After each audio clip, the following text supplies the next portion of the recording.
క్రీస్తులో ప్రియమైన సహోదరి సహోదరులారా,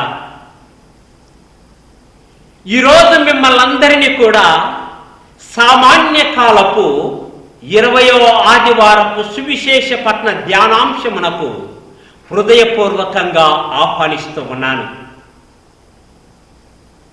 ప్రియమైన స్నేహితులారా, ఈనాటి సువిశేష పఠనము మత్తయి శుభవార్త 15వ అధ్యాయము 21వ వచనము నుండి 28వ వచనం వరకు ధ్యానించుకుంటూ ఉన్నాము. ఈనాటి సువిశేషం యొక్క ముఖ్య సారాంశము ఏమిటి అంటే, ఈరోజు ఒక కననీయ స్త్రీ క్రీస్తు ప్రభు దగ్గరికి వచ్చి, ప్రభు, దావీదు కుమారా, నన్ను కనికరించు ప్రభువా, నా బిడ్డకు దయ్యము పట్టి మిగులా బాధపడుతూ ఉంది, మిగులా ఆవేదన పడుతూ ఉంది ప్రభువా, నువ్వే రక్షించే దేవుడవు, నా బిడ్డను కాపాడు ప్రభువా అని ఆ కననీయ స్త్రీ క్రీస్తు ప్రభుని అడుగుతూ ఉంది. కానీ క్రీస్తు ప్రభు ఒక పల్లెత్తి మాట కూడా ఆమెతో మాట్లాడకుండా వెళ్ళిపోతూ ఉన్నాడు. అప్పుడు తన దగ్గర ఉన్న శిష్యులు అంటున్నారు, అయ్యా, ఆమె గోల చేస్తూ అరుస్తూ మన ఎంబడి వస్తూ ఉంది, ఆమెను పంపివేయండి ప్రభు, ఆమె మాటలు మేము వినలేకపోతూ ఉన్నాం, ఆమెను పంపివేయండి తొందరలో అని తన శిష్యులు చెప్పారు. అప్పుడు మళ్ళీ ఆ కననీయ స్త్రీ క్రీస్తు ప్రభు దగ్గరికి వచ్చి, అయ్యా, నన్ను కనికరించు తండ్రి, నా బిడ్డను కాపాడు ప్రభు అని ఏడుస్తూ ఉంటే, అప్పుడు క్రీస్తు ప్రభు అంటాడు, నేను తప్పిపోయిన ఇశ్రాయేలు ప్రజల కోసం ఈ లోకానికి వచ్చాను అని చెప్పి ఆయన అంటాడు, అమ్మా, బిడ్డల నోటి దగ్గర ఉన్న రొట్టెలను తీసివేసి కుక్క పిల్లలకు వేయుట సబబు కాదు అని అన్నప్పుడు ఆ స్త్రీ అంటూ ఉంది, అయ్యా, నువ్వు చెప్పింది నిజమే ప్రభు, అది వాస్తవం, చిన్న బిడ్డల నోటికాడి నుండి రొట్టెలను తీసివేసి కుక్క పిల్లలకు వేయట మంచిది కాదు. కానీ యజమానుని బల్లా నుండి కింద పడిన చిన్న రొట్టె ముక్కలను కుక్క పిల్లలు తింటాయి కదా, వాటిని ప్రసాదించు ప్రభువా, నాకు నా బిడ్డను కాపాడు ప్రభువా అని ఆ స్త్రీ క్రీస్తు ప్రభుని అడిగిన వెంటనే క్రీస్తు ప్రభుని హృదయము కదిలిపోయింది. అప్పుడు అంటాడు, అమ్మా, నీ విశ్వాసం ఎంత గొప్పది, నీవు విశ్వాసముతో ఏదైతే అడిగావో అది ఆ విశ్వాసాన్ని బట్టి నీకు జరుగును కాక, నువ్వు వెళ్ళు అని చెప్పిన వెంటనే అక్కడ తన బిడ్డ స్వస్థత పొందుతుంది. ప్రియమైన స్నేహితులారా, ఈరోజు మనము ఈ సువిశేష పఠనము చదివేటప్పుడు చాలా మందికి ఒక డౌట్ రావచ్చు. ఎందుకు క్రీస్తు ప్రభు మొదట అడిగినప్పుడు ఆయన పల్లెత్తి మాట కూడా ఆమెతో మాట్లాడకుండా వెళ్ళిపోయాడు అనే సందేహము అందరికీ కలిగి ఉండవచ్చు. ప్రియమైన సోదరులారా, మనం తెలుసుకోవాల్సిన సత్యం ఏమిటి అంటే, దేవుని అనుగ్రహాలు, దేవుని కృపావరాలు, దేవుని అద్భుత కార్యాలు, దేవుని గొప్ప గొప్ప కార్యాలు అన్నీ కూడా ఉచిత వరాలే. దేవుడు ఈ వరాలను ఉచితముగా మానవులకు ప్రసాదిస్తూ ఉన్నాడు. ఈ ఉచిత వరాలను మానవుడు పొందాలి అంటే ఆయనకు ఒక క్వాలిఫికేషన్ అవసరము, ఒక అర్హతను పొందాలి. ఈ అర్హతను లేకుండా ఆ ఉచిత వరాలను మానవుడు పొందలేడు.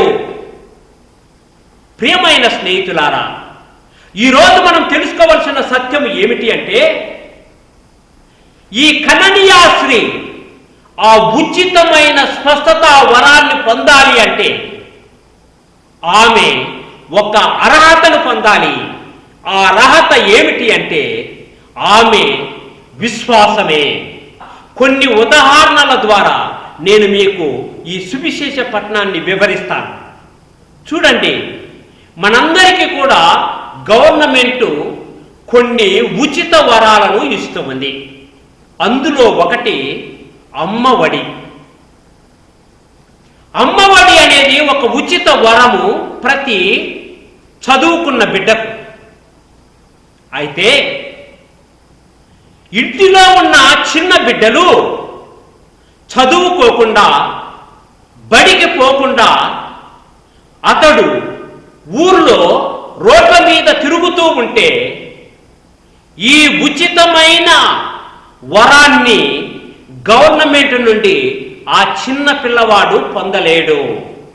ఎందుకంటే ఆ ఉచిత వరాన్ని పొందాలి అంటే ఈ చిన్న పిల్లవాడు స్కూల్కి వెళ్ళాలి.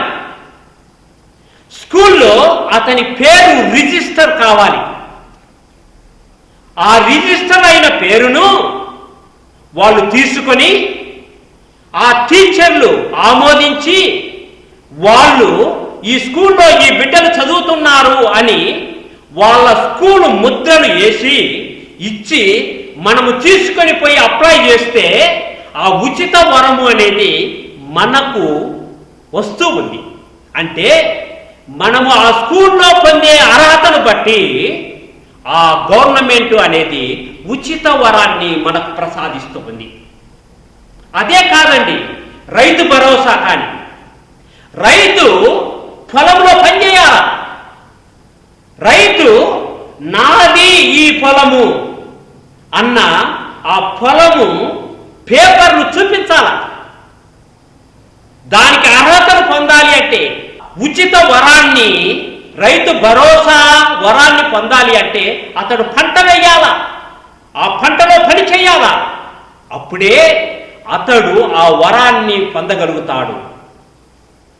అదేవిధంగా ఈనాడు ఈ కననీయ స్త్రీ ఆ ఉచితమైన స్వస్థత వరాన్ని పొందాలి అంటే ఆమెకు ఒక పరీక్షను పెడుతూ ఉన్నాడు. ఆ పరీక్ష ఏమిటి అంటే, ఈనాడు ఆయన మాట్లాడకుండా, ఆయన ఆమెను పట్టించుకోకుండా ఉన్నా కానీ ఆమె పట్టువదలని విశ్వాసంతో ఆయన వెంబడి పడింది. ఆయన వెంబడి పడి, అయ్యా నువ్వే నా బిడ్డను స్వస్థపరిచే దేవుడవు అని నమ్మింది. చూడండి, క్రీస్తు ప్రభు ఆ కననీయ స్త్రీని దేంతో పోల్చిందంటే కుక్కతో పోల్చాడు. ఇజ్రాయేలు ప్రజలను బిడ్డలతో పోల్చి ఆ బిడ్డల రొట్టెలను, అనుగ్రహాలను నేను నీకు ఇవ్వలేనమ్మా, కుక్కలాంటి దానివి అన్నా కానీ తాను తింటున్న బల్ల నుండి కింద పడిన ముక్కలు తిని సంతోషంగా ఉంటాయ్యా, అలాంటి అనుగ్రహాన్ని ఇవ్వయ్యా అన్న విశ్వాసాన్ని ప్రదర్శించింది ఆ కననీయ స్త్రీ. అందుకే దేవుడు అద్భుత కార్యముగా తన బిడ్డను స్వస్థతనిచ్చాడు. ప్రియమైన సోదరులారా, చూడండి, ఏ అనుగ్రహాన్నైనా పొందటానికి మానవునికి అర్హత ఉండాలి. చూడండి, పాత నిబంధనను మనం చదివినట్లయితే ఇజ్రాయేలు ప్రజలను పాలస్తీనా దేశానికి పాలు తేనెలు ప్రవహించి ఆ భూమికి తీసుకొని పోవటానికి చాలా సమయము పట్టదండి దేవునికి. ఆయన డైరెక్ట్గా ఈజిప్ట్ నుండి ఆ పాలు తేనెలు ప్రవహించే దేశానికి ఒక 2 రోజులు 3 రోజులు లేకపోతే ఒక నెలలో తీసుకొని పోవచ్చు. కానీ దేవుడు అలా పెట్టలేదు. వాళ్ళ విశ్వాసాన్ని పరీక్షించాడు. అందుకే 40 సంవత్సరాలు పట్టింది. వాళ్ళ విశ్వాసాన్ని పరీక్షిస్తూనే వచ్చాడు. చాలాసార్లు ఇశ్రాయేలు ప్రజలు పడిపోయారు. అయినా కానీ వాళ్లకు అనేక పరీక్షలు, అనేక ఇబ్బందులు, అనేక కష్టాలను పెట్టి చివరన ఇతడే మా దేవుడు అన్న తర్వాత వాళ్ళను వాగ్దాన భూమికి తీసుకుని పోయారు. అదేవిధంగా ప్రియమైన సోదరులారా, మన జీవితాల్లో కూడా దేవుని యందు అపారమైన విశ్వాసంలో మనము జీవించినప్పుడే దేవుని అద్భుత కార్యాలను మన జీవితంలో చూడగలుగుతాము. కొన్నిసార్లు మన విశ్వాసంలో మనము క్రింద పడిపోవచ్చు, కొన్నిసార్లు మన విశ్వాసాన్ని కోల్పోవచ్చు.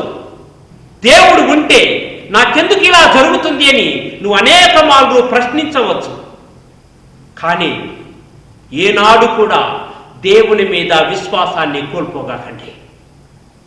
ఏ విధంగా అయితే కననీయా స్త్రీ పట్టు వదలని విశ్వాసముతో ఈ క్రీస్తు ప్రభు నాకు అద్భుతము చేస్తాడు, నా బిడ్డను రక్షిస్తాడు అని అపారమైన విశ్వాసముతో ఆయన పట్టు వదలకుండా ఆయన వెంబడి వెళ్ళి అద్భుత కార్యాన్ని సాధించిందో, అదేవిధంగా మన జీవితంలో అలాంటి గొప్ప విశ్వాసముతో మనము కూడా అనేక అద్భుత కార్యాలు, ఆశ్చర్య కార్యాలను మన జీవితంలో కూడా మనం చూడాలి, దాన్ని అనుభవించాలి. ఎప్పుడైతే మన విశ్వాసాన్ని ప్రదర్శిస్తూ ఉంటామో దేవుని దగ్గర, అప్పుడు మన జీవితంలో గొప్ప గొప్ప అద్భుత కార్యాలు చేస్తాడు. కాబట్టి ప్రియమైన సోదరులారా, విశ్వాసాన్ని అభివృద్ధి చేసుకోండి, దేవుణ్ణి నమ్మండి. మన దేవుడు అద్భుతాలను చేసే దేవుడు, ఆశ్చర్య కార్యాలను చేసే దేవుడు, మన జీవితాన్ని, పడిపోయే జీవితాలను లేపే దేవుడు మన దేవుడు. అలాంటి గొప్ప విశ్వాసంతో ఈ ఆదివారం నాడు అలాంటి గొప్ప విశ్వాసాన్ని మనందరికీ ప్రసాదించమని దేవుణ్ణి ప్రార్థన చేసుకుందాం. పిత, పుత్ర, పవిత్రాత్మ నామమున ఆమేన్.